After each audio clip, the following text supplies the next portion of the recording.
Christ is born. Glorify Him. Brothers and sisters, we have spent the last week in the blessings of the nativity of the Lord. And hopefully we've not only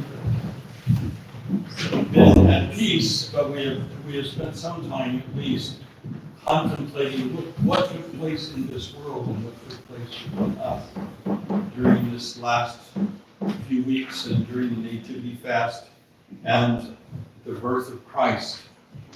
In the quietness of the night, in the evening, in the darkness, Christ came and was born in this world and was born in our hearts and in our souls. Our lives, brothers and sisters, will never be the same.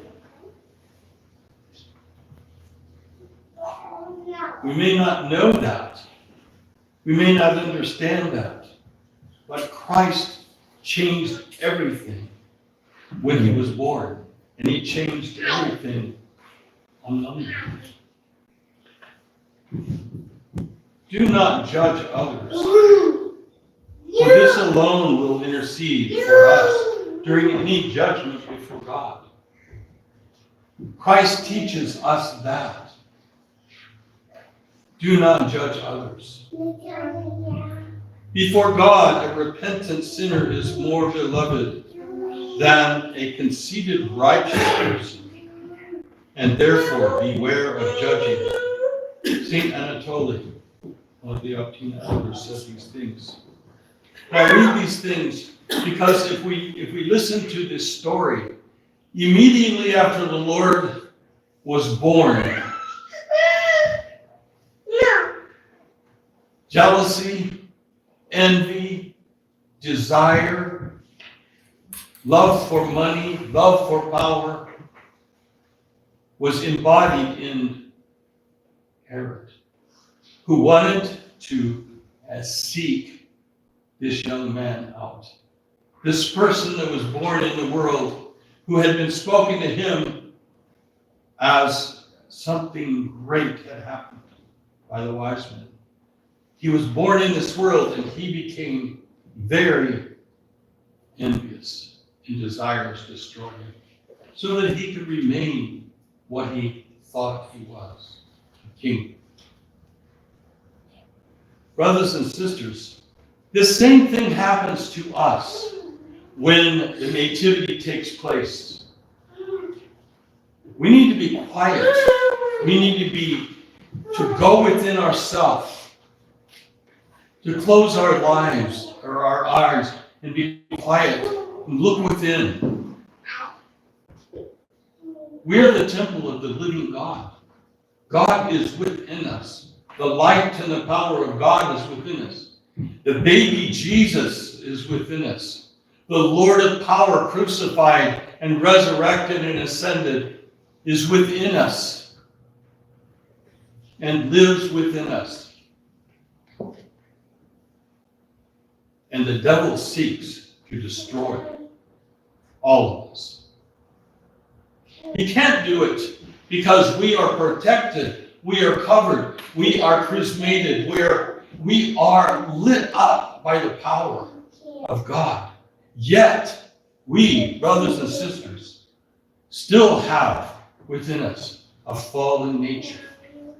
And when we fall to that nature, when we become envious, we become prideful, and when we seek the things of this world and stop being quiet, shutting our mind, shutting our mouth, sitting or standing before God, seeking his living presence, which was born in this world and in us, and does live and teach us, we begin to become taken over by the things that so easily come after us and beset us. Judging others, envy, desiring to be somebody, trying to protect ourselves. We should protect our family, our children, the child that was born within us. Because as soon as the child was born, Herod began to seek to destroy him. And an angel spoke to Joseph in a dream and said, "Take this little child and his mother and flee into Egypt, because they're seeking to destroy him." He was given angelic power, angelic help, angelic word. So should we. When we stop and get quiet, turn to God, turn within where God is, and ask for God's help and protection. And that when things arise in us, in our hearts and our minds that we know are ungodly, or we may feel them even begin to burn in our hearts or burn in our blood, we turn to God in quietness and repentance.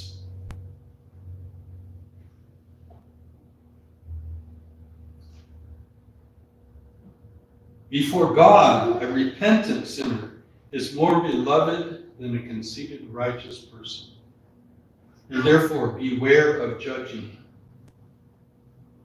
Let us, brothers and sisters, seek not to judge one another, but to protect the righteous Lord who is born in our hearts through repentance.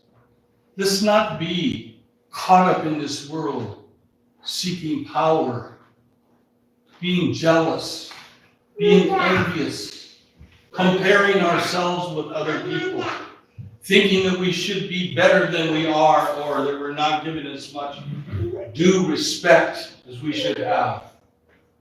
Put these things aside. Seek the living God who is within, who was born of the Virgin. And this is why we say that Christ is born, because truly he is. And we, brothers and sisters, must not only protect him, but glorify him. So, do not judge others, because this alone will intercede for us during any judgment before God. Christ is born. Glorify him.